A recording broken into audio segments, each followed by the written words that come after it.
আসসালামু আলাইকুম গাইস, আজকেও বরাবর মতো নতুন একটা প্রোডাক্ট নিয়ে হাজির হলাম। সেটা হলো ডিজো টিমার।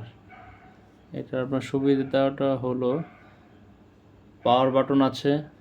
এই জায়গায় আপনার সামনে আপনার মন মতো সাইজ কমায় বাড়ে ভলিউমের মতো একটা বাটন দেওয়া আছে। নিজের মন মতো 0 থেকে 7 পর্যন্ত করতে পারবেন। 3টা স্টেপ আছে এটার মধ্যে। আপনার খুবই ভালো একটা প্রোডাক্ট। টাইপ সিতে চার্জিং পোর্ট। আপনার এটাকে ফার্স্ট টাইম 3 ঘন্টা চার্জ দিতে হবে। আর টিমারটা খুবই স্লিম এবং বডিটা কালো শেপটা বডিটা অনেক সুন্দর। আর এই প্রোডাক্ট আপনি ইজিলি নিতে পারেন। খুবই সুন্দর একটা টিমার। এটা ডিজো মানে রিয়েলমি ব্র্যান্ডের আর কি। ডিজোটা রিয়েলমি, ওনারা এটা বাংলাদেশে লঞ্চ করেছে। এই যে একদম ডিজো রিয়েলমি, এটা আপনারা ইজিলি নিতে পারেন। এটা 1500 থেকে 1600 টাকার মধ্যে আপনারা পেয়ে যাবেন। ওকে, আসসালামু আলাইকুম। আজকে এই পর্যন্তই।